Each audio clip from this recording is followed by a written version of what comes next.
وهنا بيقول لي الانلوك كومبليتد يعني اكتمل خلاص، وهندوس على دن وبكده يكون التليفون اتفك معانا.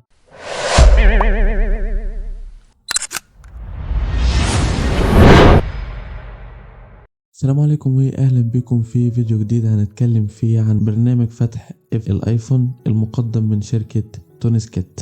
المنتج ده من خلاله نقدر نعمل الغاء لقفل رمز المرور الخاص باجهزة الايفون والايباد، ولو نسيت كمان معرف الابل اي دي تقدر تعمله اعادة تعيين، ونقدر نتجاوز رمز او الباسكود الخاص بنظام الاي او اس، وهنا بيدعم لحد اي او اس 18. وكمان نقدر نعمل ازالة لملف الام دي اي او تجاوز ليه من غير ما نفقد البيانات اصلا، وكل ده طبعا بيدعم ايفون 16 يعني وايفون 13 و14 و15 و16 او نظام اي او اس لحد 18. تمام جدا. تستخدم المنتج ده امتى؟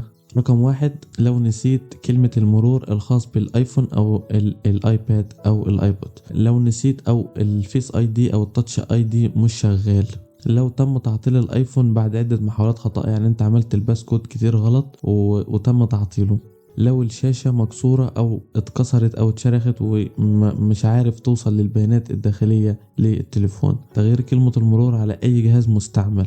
طبعا نقدر نفتح كلمة المرور للايفون بجميع انواعه، الاربع رموز والست رموز.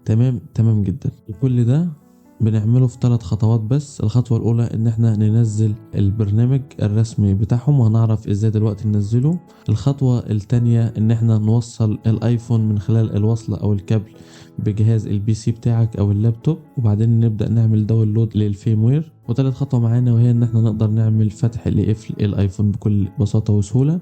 طبعا احنا عندنا نسختين، نسخة مجانية ونسخة مدفوعة. وتاني يا شباب، التطبيق ده او الفيديو ده هو اعلان مدفوع مقدما من الشركة، فانت لما تبدأ تستخدم المنتج ويبقى عندك اي مشكلة بيبقى عندهم دعم فني مجاني تتواصل معاهم هم مع الدعم الفني الخاص بالمنتج، مش معايا انا. تمام، انا بس بعمل اعلان وبقدم المنتج وبجربه عندي وببدأ ان انا اقدمه لكم.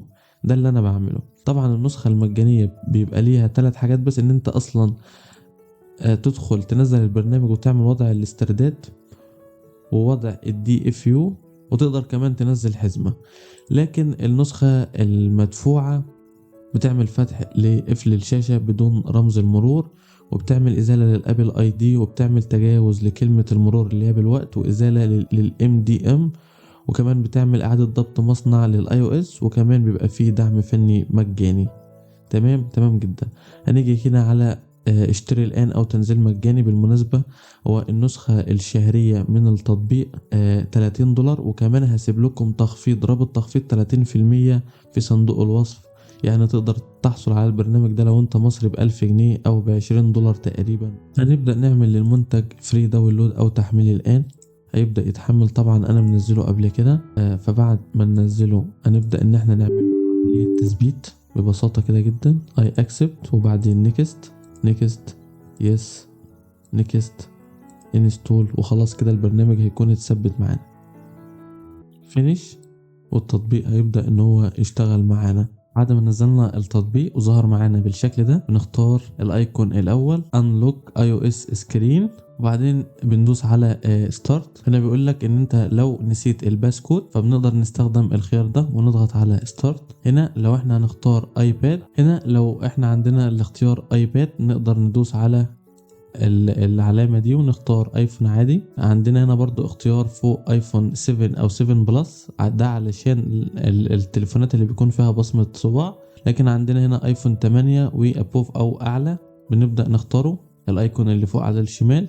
اول حاجة بنعملها ان احنا بندوس على زرار الباور ونعلي الصوت ونوطي الصوت زي ما موجود في الرسمة كده.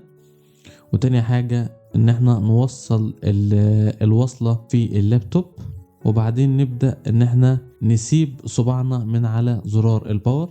بعدها بندوس على السهم. بعد ما نعمل كل ده ندوس على السهم اللي على اليمين تحت. هنا بيجيب لي انفورميشن عن التليفون، وبيعمل لي داونلود للفيموير باكج، وبيجيب لي معلومات التليفون، ان التليفون ايفون اكس اس والموديل او السيريال بتاعه. بعدين بندوس على داونلود، بيبدأ يعمل لي داونلود للفيموير باكج، هو حوالي 7 جيجا. زي ما انتم شايفين كده، فبياخد وقت، لكن احنا هنا مسرعين الفيديو. بعد ما بينزل بيقول لي ان الفيم وير داونلودد سكسسفولي او تم التحميل بنجاح. بندوس على unlock وبعدين يس، وهنا بيبدا يعمل لي unlocking ذا باس كود، يفك لي الباس كود او الرقم السري. وهنا بيقول لي الانلوك كومبليتد يعني اكتمل خلاص، وهندوس على done، وبكده يكون التليفون اتفك معانا. وصلنا لنهاية الفيديو بتاعنا. اشوفكم في فيديو جديد ان شاء الله. سلام.